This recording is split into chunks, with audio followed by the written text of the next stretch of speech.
About 30 years ago, American political consultant James Carville said during former U.S. President Bill Clinton's successful 1992 presidential campaign, "It's the economy, stupid." Today, a growing chorus of Israeli economists are echoing this phrase while attempting to pause the government's judicial overhaul legislation to maintain Israel's up till now flourishing growth. We're now at a crossroad and I'm extremely concerned. But when I look back, I think we've done tremendously well. And that's why I think we have so much to lose. That's Professor Karnit Flug, a former governor of the Bank of Israel. Today, she is the Vice President of Research and the William Davidson Senior Fellow for Economic Policy at the Israel Democracy Institute. She's also a professor at the Department of Economics in the Hebrew University.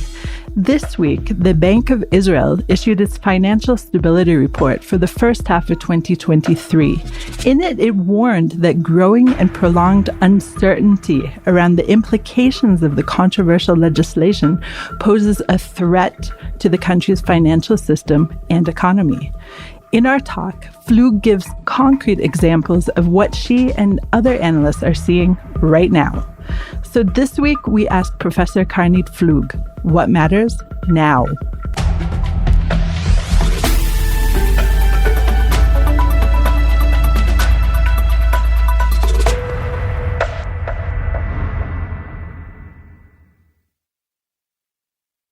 Karnit, thank you so much for joining me here today in the Nomi Studios in Jerusalem. Thank you for inviting me. Such a pleasure to meet you and to see you. In this week in which a series of somewhat, I would say, dire financial reports are being issued, I wonder, and I ask you, what matters now? What I really think matters is that an announcement should be made that no more legislation affecting the judiciary will be advanced without a broad consensus. And I think it's important to start the journey towards restoring trust and towards healing the deep divisions in the Israeli society. Okay, we are going to dive into all of that, especially the issue of trust and the psychology of the finances here. But first of all, could you just tell me, what is Israel's economy made up of in a very general way? Okay, the Israeli economy is an advanced economy.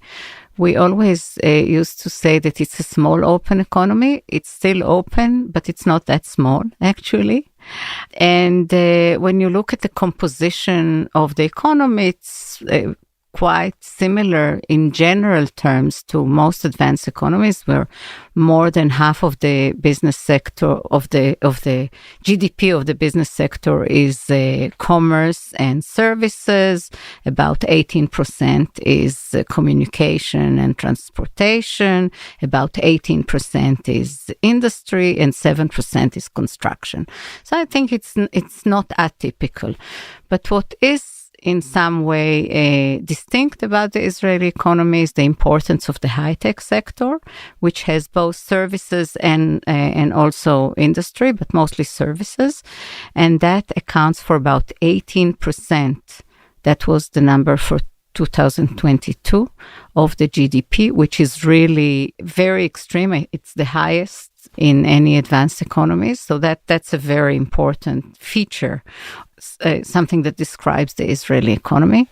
And I can, of course, talk a bit more about the importance. It's not only the share in GDP, it's also the most dynamic sector. It's a sector that has been responsible for about 40% of our growth in the last 5 years.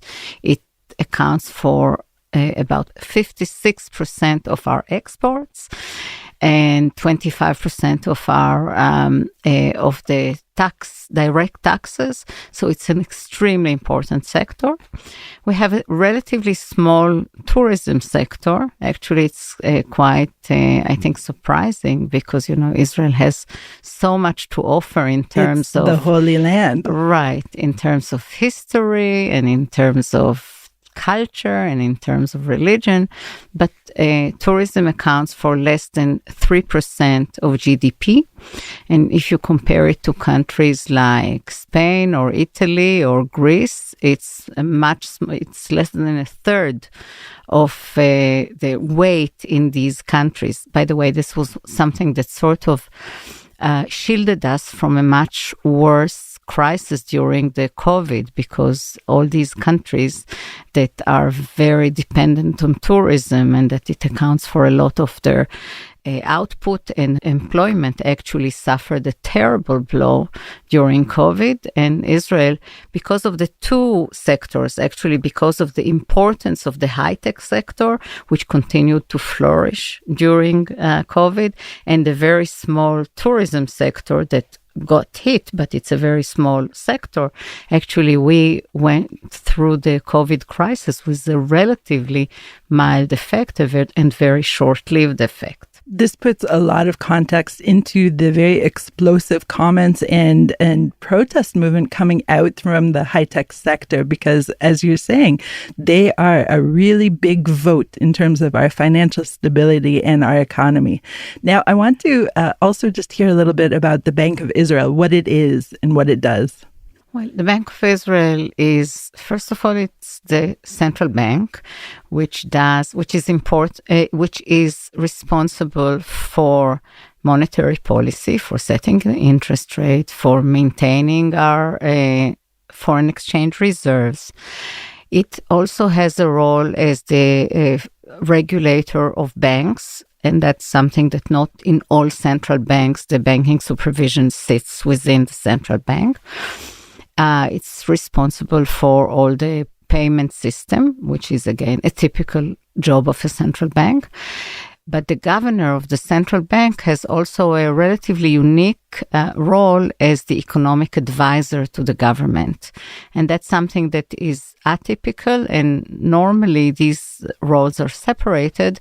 But in the case of Israel, since the establishment of the Bank of Israel, the governor was the advisor, the economic advisor to the government, and therefore he not only is responsible directly for monetary policy, but he also presents the analysis of economic processes, he brings his recommendations, and he is expected to have a very clear view and voice it regarding what's affecting the economy and where the economy is going. And is this an independent opinion, or is this some kind of politically swayed appointment? No, it has always been an independent institution. The law that was changed, a new law of the Bank of Israel law, which was enacted in 2010, formally establishes its independence. And in practice, the governors were always professionals, not affiliated politically, and were all, very highly regarded experts in the economy. And I think their political views were never actually a factor, neither were they known.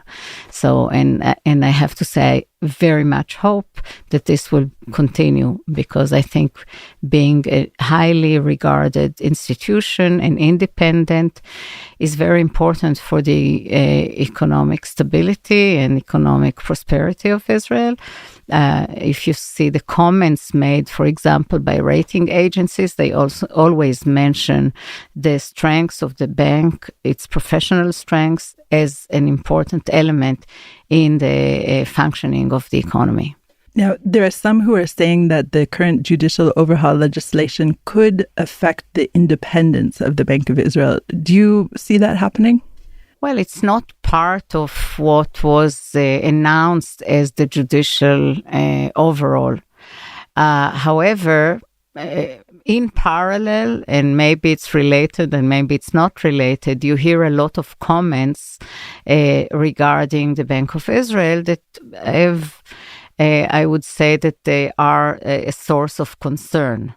I think, for example, when some members of the parliament, of the coalition, or some people in the government comment about the the mere fact that the governor is voicing his view about the economic consequences of the judicial overhaul, the kind of comments that we've heard are certainly a source of concern, because it seems that they don't really understand the importance and the role of this of the governor as the economic advisor. He would not fulfill his duty as the economic advisor if he would not voice his views, his concern, his analysis about the consequences of this overall.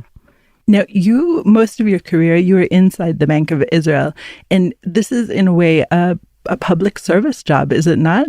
Yes, it is. I viewed myself, actually I still do, but I viewed myself always as a public servant.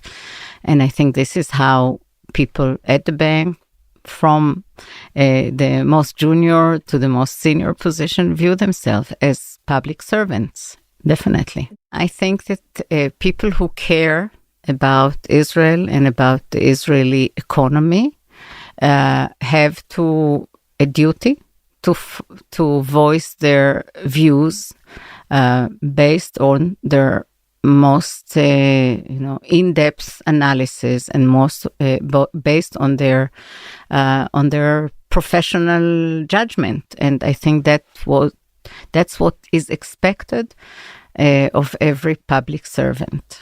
Okay, let's talk about how one can analyze what could happen, meaning the judicial overhaul, only one piece of the legislation has gone through so far, which obviously has caused waves, not just ripples, waves throughout our economy, or at least the feeling of how it could affect our economy.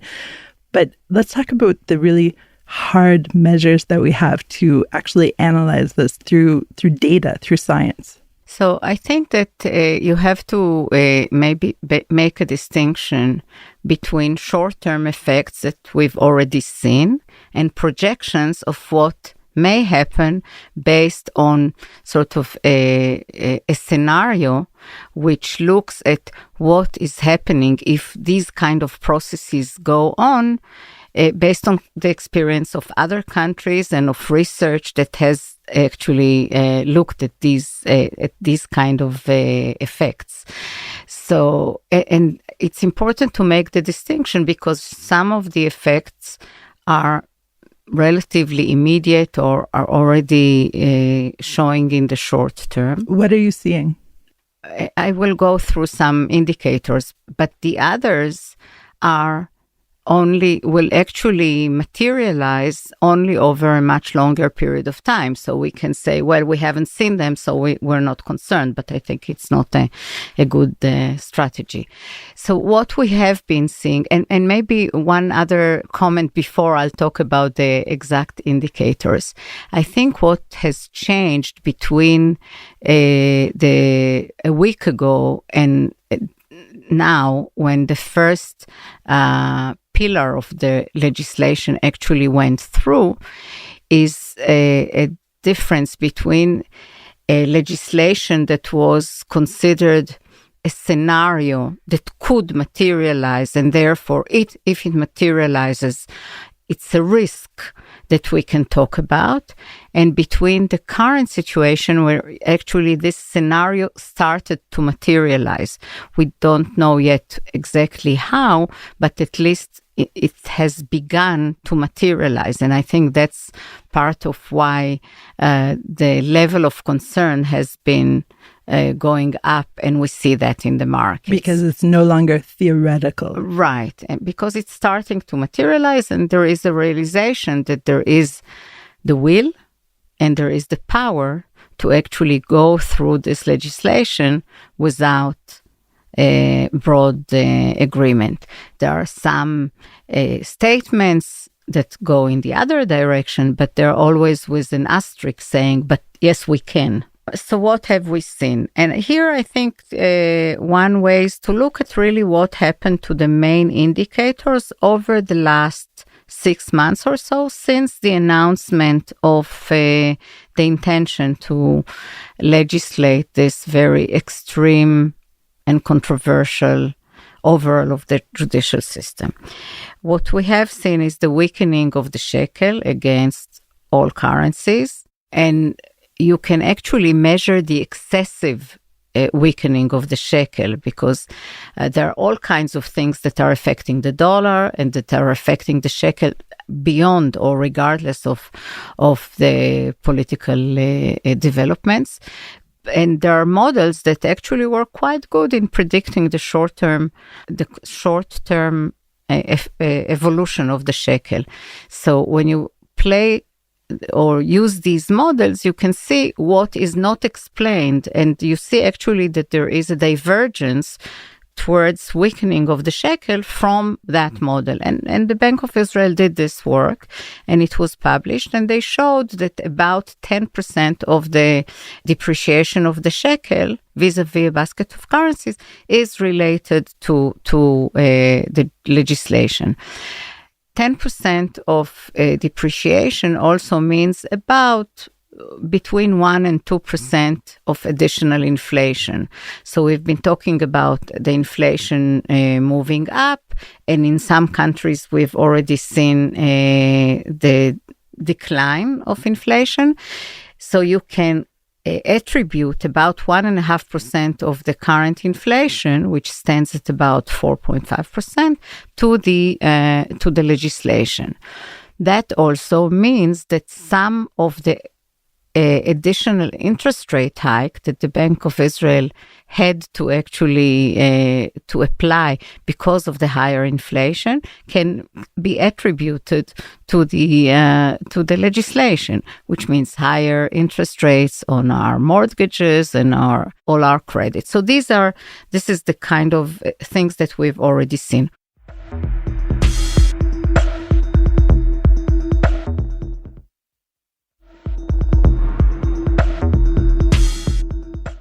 Another element is the divergence between the stock exchange prices in Israel and, for example, the S&P 500.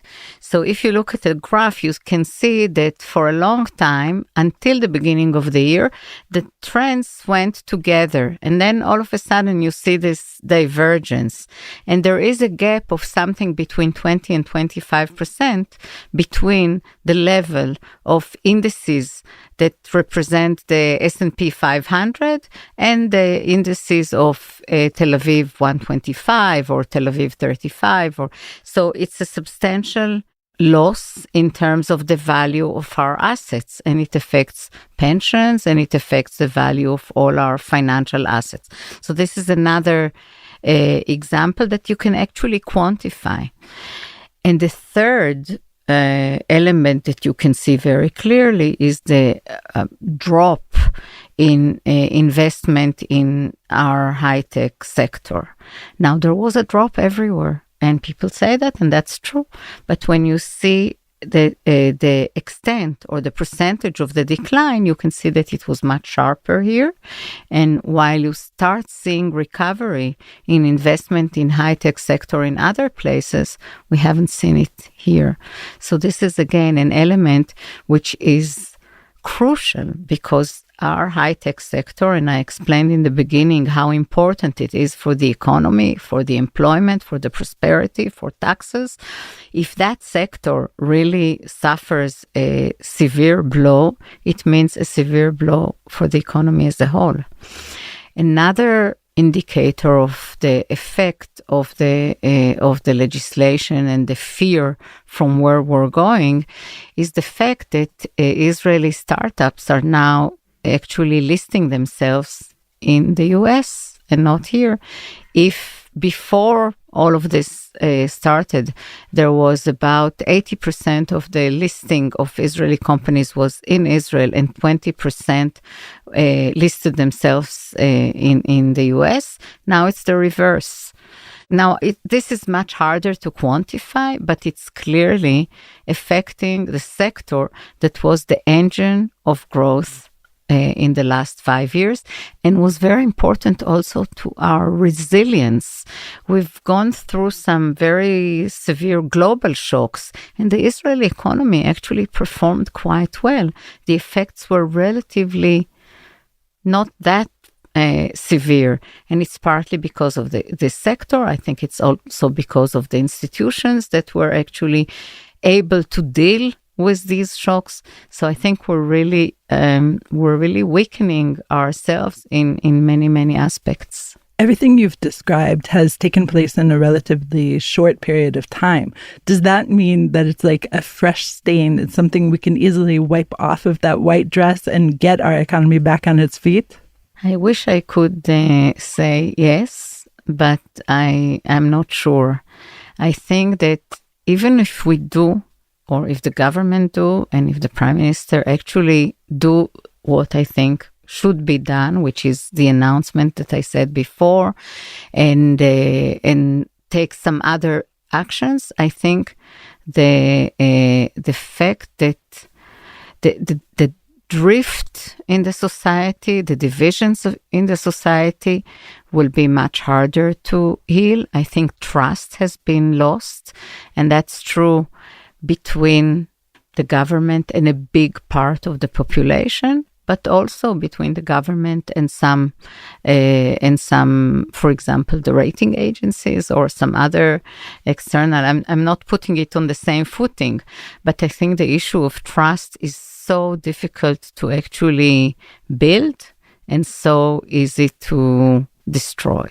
So let's talk about a little bit the psychology of the economy. Nobody can forget the scenes in, for example, Mary Poppins, when the little boy is asking for his tuppence back and the bank crashes, or in It's a Wonderful Life, and the same thing kind of happens.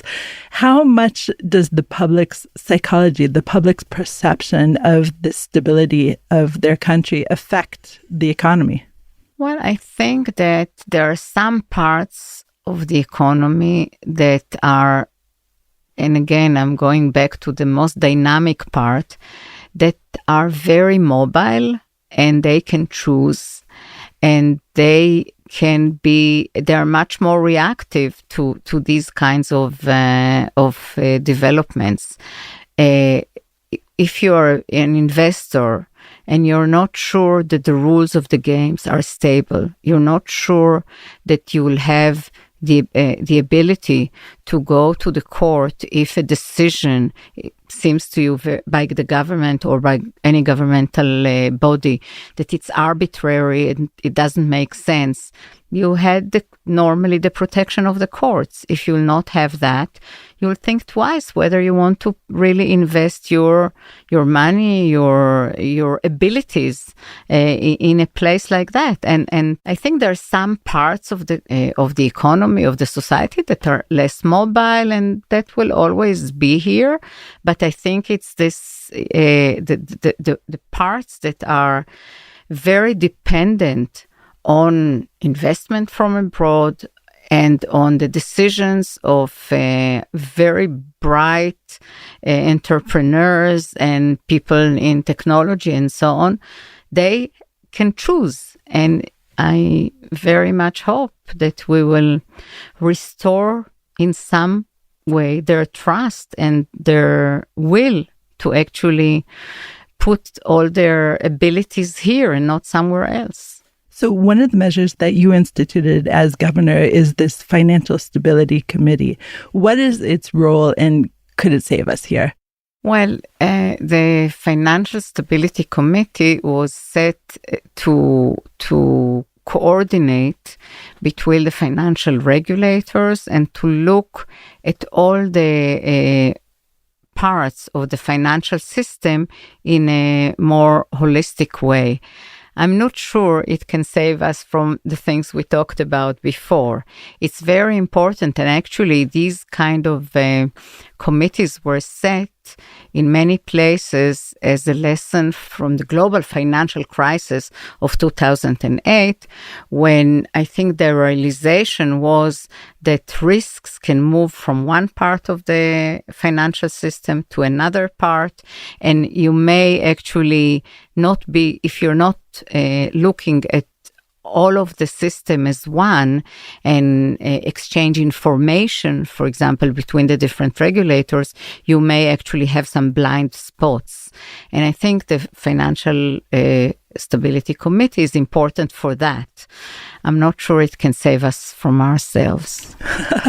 Let's talk about more of a long-term view. Israel is, of course, the startup nation, which plays into the 75 years young mindset of Israelis in general and the yay beseder, it'll be okay mentality. But long-term thinking, it appears to anyone who studies the demography of the country that a large chunk of our population in 20, 30 years is not going to be employed. So how does that work into all the financial forecasting that people such as yourself do? Well, I think that the demographics or the growing share of the Haredi population is certainly something that we have to analyze its effect. Now, it's hard for me to foresee or to believe that the economy will continue to flourish if the Haredi community does not somehow get more engaged into the economic activity in Israel. So, and what worries me very much is that the recent decisions by the government and the coalition agreement actually provides all the wrong incentives in terms of trying to actually incentivize people from the Haredi community to get the right skills, to get the basic skills that will allow them to be in the labor market and to get a decent income from that. So the fact that we are actually expanding the budgets to these institutions that don't teach any basic skills, and the fact that we provide further incentives to actually stay outside of the labor market, I think is very worrisome. I don't see how Israel can continue functioning in 30 or 40 years when this part of the population will be about 1/3, up from about 13 that they are now, without change, a serious change in the way that they are engaged in economic activity. Everything you said is extremely depressing, I have to say, but I feel like there is some kind of ray of hope that I can pull out of you somewhere. So perhaps in this direction, your research was about labor markets. And are you seeing any kind of improvements in the labor markets over the past several decades? Oh, yeah, I've seen a lot of improvements, actually, in many aspects. I have to say that we're now at a crossroad and I'm extremely concerned. But when I look back, I think we've done tremendously well. And that's why I think we have so much to lose. If you look at the participation in the labor market, there was a huge jump in the participation in the labor market. And in spite of the fact that there is this part of society that is very modestly engaged in the labor market, when you look at the average, we are higher in terms of labor force participation or employment than most advanced economies. We have seen quite a substantial decline in income inequality because of this process of more people getting into the labor market. We've seen really a lot of achievements in terms of growth, in terms of resilience. The Israeli economy withstood in a very impressive way the last two global crises because of the things that we talked about. So I think there is a lot to be, to be very impressed with. And I think that's why we have so much to lose. And that's why I try in all my ways to explain why we should stop this madness and go back to a more, constructive path. My final question for you is more of a personal thing. How did you feel the first time that you saw your signature on the shekel bills? Wow, that's not a question that I was asked before. Actually, it gave me some kind of pride, I have to say. I still, when I pay with the bills with my signature, I sort of check and I say, wow, well, I did something. You definitely did. Thank you so much for joining me today. Thank you. For now, writes my colleague Sharon Verbal, our Tech Israel editor, the Bank of Israel sees the Israeli economy growing at a rate of 3% in each of the years 2023 and 2024. But as the main risk to the forecast, the central bank cited a scenario in which the advancement of the legal and institutional changes leads to an increase in Israel's risk premium. Now, those are fancy words, and I have to admit that my understanding of how a national economy works or doesn't is very basic. But basically speaking, just as a consumer, why would I place my own money in an unstable situation? Special thanks to Charlie Summers, who helps me with the What Matters Now transcripts. This episode was recorded at Nomi Studios in Jerusalem. What Matters Now is produced and edited by the Podwaves. Have a comment about this or other episodes of What Matters Now? Email us at podcast@timesofisrael.com. Look for more What Matters Now episodes and subscribe wherever you find your podcasts. Until next week, shalom.